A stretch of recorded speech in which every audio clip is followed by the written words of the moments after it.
हर महीने की पहली तारीख यूँ तो एक नई उम्मीद लेके आती है, नया महीना लेके आती है, लेकिन इंडियन मिडिल क्लास के लिए ये तारीख लेके आती है एक नया रिमाइंडर। और रिमाइंडर भी कोई एक नहीं, मल्टीपल। वो मैसेज की टोन आना स्टार्ट होता है और कार की EMI, घर की EMI, फ़ोन की EMI और अब तो AC, फ्रिज, टीवी, हर चीज़ की EMI। जी हाँ, महीने की शुरुआत में इंडियन मिडिल क्लास सैलरी से पहले EMI की नोटिफिकेशन देखता है। कहीं कार, कहीं पर्सनल लोन, कहीं क्रेडिट कार्ड बिल।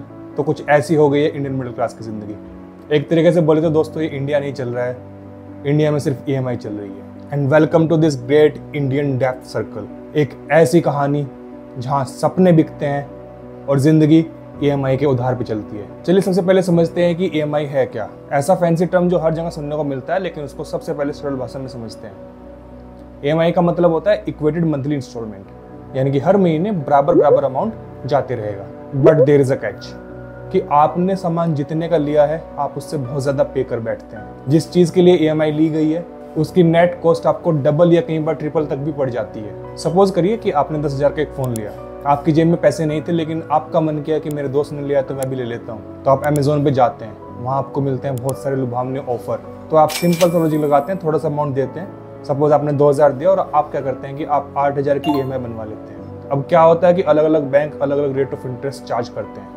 बट अगर आपको एक रफली एस्टिमेट बताए तो आपका वो 8,000 की कॉस्ट का लोन लगभग 12-14,000 तक भी पे होता है। लेकिन इन द एंड अगर आप सोचें कि वो पैसा गया कहाँ से, गया तो आपकी जेब से ही है ना। पहले के ज़माने में लोग पैसे को जमा करते थे, सेविंग्स क्या करते थे और उसके बाद खरीदा करते थे। लेकिन आज टाइम बदल गया है।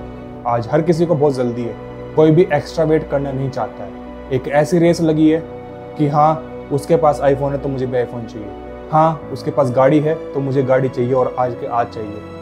आई need that car before the age of 25। पता नहीं किसने ये किताबें लिखी हैं, जिसने नियम बना दिए हैं कि अगर आप इतनी एज के हैं तो आपके पास ही नहीं तो आप सक्सेसफुल नहीं है, भले ही वो चीज़ आपने EMI के ऊपर क्यों ना ली हो। पर ये EMI का कल्चर अगर इंडिया में पहले नहीं था तो अचानक से कैसे आया?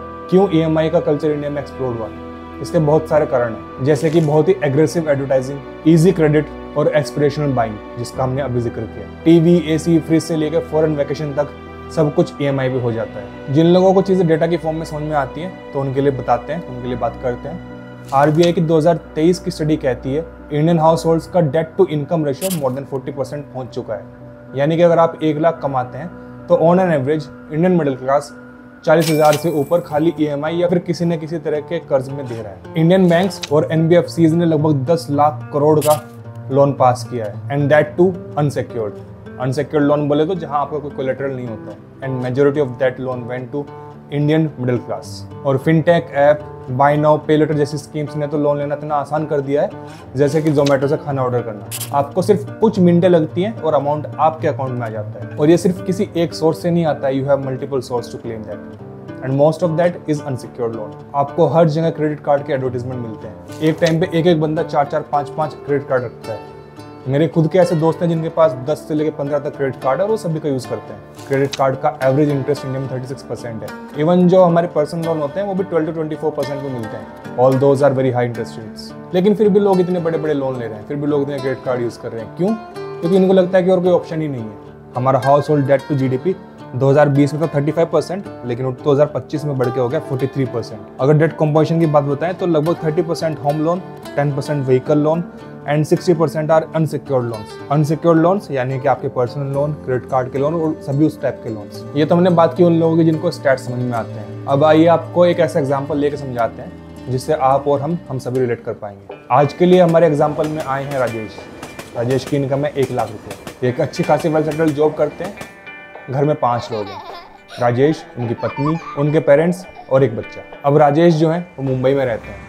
वहाँ उन्होंने एक छोटा सा घर लिया है। घर की मंथली EMI जाती है 35,000। अब क्योंकि राजेश मुंबई में रहते हैं और रोज़ वो अफोर्ड नहीं कर सकते हैं कि वो ऑफिस में लेट हो, क्योंकि मुंबई की जो लोकल ट्रेन है उसमें बहुत भीड़ रहती है, इसलिए उन्होंने एक कार भी ली है। और कार की जो मंथली EMI है दैट इज़ 20,000। इसके बाद हर महीने राजेश का credit card bill on an average 15 to 20,000 हो ही जाता है। इस वीडियो के लिए हम इसको 20,000 मान के चलते हैं, तो ये सारी कॉस्ट निकल के आए हमारी 75,000। और कहानी यहाँ नहीं रुकती है, क्योंकि राजेश के जो पेरेंट्स हैं वो सीनियर सिटीजन हैं, वो रिटायर्ड हैं, तो उनका एवरेज महीने का दवाई का खर्च कम से कम 5,000 रुपये आ ही जाता है। इसके बाद ग्रोसरीज, घर का खाना, बिल और ये सब चीज़ें आराम से थोड़ा बहुत और ऊपर निकल ही जाता है। फिर भी हम मान लेते हैं क्रेडिट कार्ड का यूज़ उन खर्चों के लिए ही हुआ है, हम किसी फैंसी आउटिंग या उन चीज़ों की बात ही नहीं कर रहे हैं, ना महंगे कपड़ों की ना किसी और चीज़। अब ऐसे में होता क्या है कि अचानक से कोई बीमार पड़ जाता है और उसको हॉस्पिटलाइज करने का खर्चा शहर में काफ़ी महंगा है। उसके बारे में हम एक वीडियो बनाएंगे कैसे मेडिकल कॉस्ट बढ़ रही है। लेकिन उस वीडियो से पहले आप, क्योंकि इस वीडियो में अभी तक रुके हुए हैं, तो प्लीज़ हमारे चैनल को सब्सक्राइब करें। आपका सब्सक्राइब बहुत ज़्यादा मोटिवेट करता है हमें ऐसे टॉपिक लाने के लिए जो मैटर करते हैं, जो आपके लिए, हमारे लिए, हम सबके लिए मैटर करते हैं। हम बात कर रहे थे कि मान लेते हैं उसके घर में अचानक से कोई बीमार हो जाता है और उसकी बीमारी में 50 से 60 हज़ार का खर्चा आ जाता है, तो राजेश के पास वो खर्चा पे करने के पैसे ही नहीं है और यहाँ से स्टार्ट होता है EMI ट्रैप। अब इसके लिए राजेश क्या करेगा? राजेश लेगा पर्सनल लोन। उसके पास already car loan, home loan, credit card, ये सब चीज़ें चल रही हैं, साथ साथ उसको पर्सनल लोन भी लेना पड़ेगा और हर महीने वो हैंड टू माउथ ही जी पाएगा क्योंकि उसको नई EMI की टेंशन रहेगी। और इतनी सारी EMI, इतने सारे लोन, इन सब से मेंटल स्ट्रेस आता है, लाइफ में डिससेटिस्फेक्शन आता है, घर का माहौल खराब होने लगता है, रिश्ते खराब होने लगते हैं, हेल्थ इश्यूज बढ़ जाते हैं। ये सब होता है हर महीने वो पहली या दूसरी या तीसरी तारीख में आने वाली एक नोटिफिकेशन से जो कहती है कि आपकी EMI का रिमाइंडर है, आपको EMI देनी है, you have to pay this much by this day. और बहुत लोग तो इन EMIs को सही से चला भी नहीं पाते हैं। आपको एक और स्टेट बताते हैं कि आपको पता है इंडिया में क्रेडिट कार्ड डिफॉल्ट्स का amount in the year 2022 and 23 4000 crore. और आपको पता है कि जेनजी और मिलेनियल यानी कि आज की वर्किंग क्लास, उनके पास ऑन एन एवरेज पर पर्सन 5.6 लाख का लोन तो है ही। और पता है EMI का सबसे बड़ा फ्रॉड क्या है?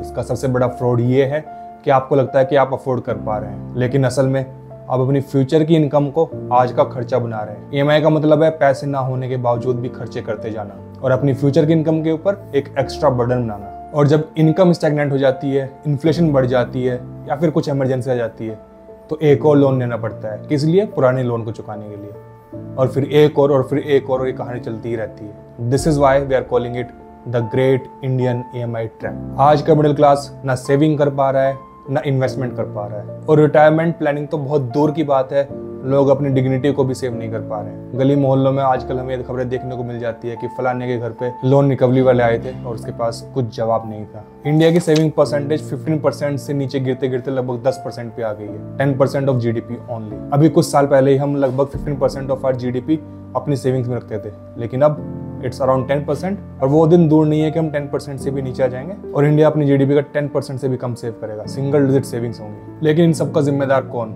बैंक एंड NBFCs जो बिना कुछ चेक के 5 लाख तक का लोन अप्रूव कर देते हैं, या फिनटेक एप्स जो अपने फ्लैशी एडवर्टाइजमेंट और जीरो डाउन पेमेंट जैसी स्कीम से 19-20 साल के लड़कों को इस जाल में फंसा रहा है कि हाँ आप वो आईफोन ले सकते हैं, आप उसको अफोर्ड कर सकते हैं, या सरकार जिसने कभी फाइनेंशियल लिटरेसी को सीरियसली लिया ही नहीं, या कंपनीज जो इन्फ्लेशन के हिसाब से सैलरी बढ़ा ही नहीं रही है। 1-2-3% के हाइक मिलते हैं और कई बार तो वो भी नहीं मिलते हैं। एक सिंपल सा मेल आता है कि इस साल हम हाइक साइकिल को स्किप कर रहे हैं और आपको हमारा एहसान मानना चाहिए कि हम आपको निकाल नहीं रहे हैं। ये हमारी सोसाइटी जहाँ शादी का दिखावा, कार का ब्रांड और आपके फ्लैट की लोकेशन एक प्रेस्टीज सिंबल बन चुका है जिससे सोसाइटी आपको जज करती है। लेकिन अब क्या किया जा सकता है? हमने अभी तक डिस्कस किया कि प्रॉब्लम तो है, लेकिन अब आते हैं अपनी वीडियो के इंपॉर्टेंट सेक्शन के ऊपर जहां हम सॉल्यूशंस की बात करेंगे और ऐसे मेजर्स की बात करेंगे जो आप ले सकते हैं और आप एज मच एज पॉसिबल इस ट्रैप से बच सकते हैं। क्योंकि हमारे चैनल पर हम यही करते हैं, हम ना सिर्फ प्रॉब्लम को डिस्कस करते हैं, उसके कारण जानते हैं, बल्कि सॉल्यूशन की भी बातें करते हैं। तो सबसे पहले आप अपनी लाइफ का बजट बनाओ। अगर आपकी EMI 40% से ऊपर जा रही है तो एक अलार्म रिंग होना चाहिए, and that mental alarm should be very loud. आपको ये रियलाइज होना चाहिए कि हाँ आपकी EMI काफी हाई जा रही है। दूसरा, आप इंपल्सिव लोन लेने से बचो, that is very important. No cost EMI का मतलब भी होता है कि इसमें कुछ ना कुछ हिडन कॉस्ट कहीं ना कहीं तो जरूर होगी। ये बिजनेसेस के आपस के टाई होते हैं। आपको EMI के टाइम पे उसको नो कॉस्ट दिखा देंगे, लेकिन प्रोडक्ट की कॉस्ट में उसको पहले इंक्लूड कर लेते हैं। तीसरा, हम सभी को इमरजेंसी फंड को बिल्ड करने की कोशिश करनी चाहिए।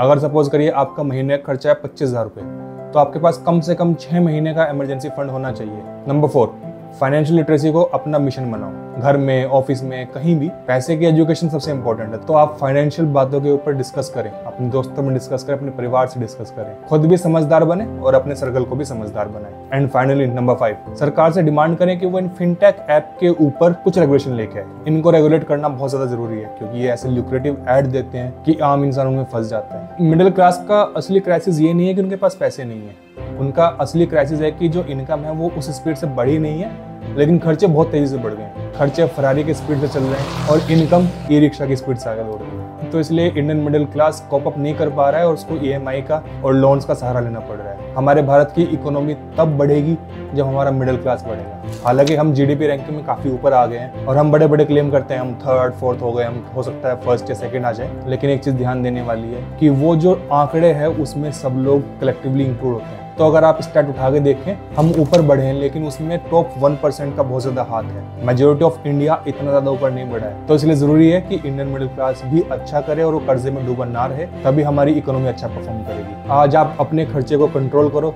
EMI की नहीं SIP की सोचो और इस उधार की जिंदगी से आजादी की सोचो। ये देश बदलेगा लेकिन तब जब हम अपने पैसे को सही तरीके से चलाना सीखेंगे। ये वीडियो कोई एक वार्निंग के लिए नहीं है, ये एक नई शुरुआत का मोटिव है आपके लिए। आप इस वीडियो को अपने दोस्तों के साथ, अपने परिवार के साथ शेयर करें, जिससे कि वो भी इस EMI के ट्रैप से बाहर आ सकें। अगर आपको ये वीडियो रिलेटेबल लगा तो इसको लाइक जरूर करें, इस पर कमेंट करें और हमारे चैनल को सब्सक्राइब करें। और सब्सक्राइब करने के साथ साथ बेल आइकन भी बजा दीजिए, क्योंकि ऐसे टॉपिक पे बात करने वाले और बहुत ज्यादा नहीं है और आपके जैसे सुनने वाले भी बहुत ज्यादा नहीं है। तो बेल आइकन जरूर बजाएं, जिससे आपको हमारे आने वाली वीडियो की नोटिफिकेशन मिले और हमारा ये बॉन्ड बना रहे। दोस्तों, मैं हूं अश्वनी, मिलते हैं आपसे अगले वीडियो में। तब तक के लिए डेट से ज्यादा अपनी डिग्निटी को इंपॉर्टेंस दीजिए।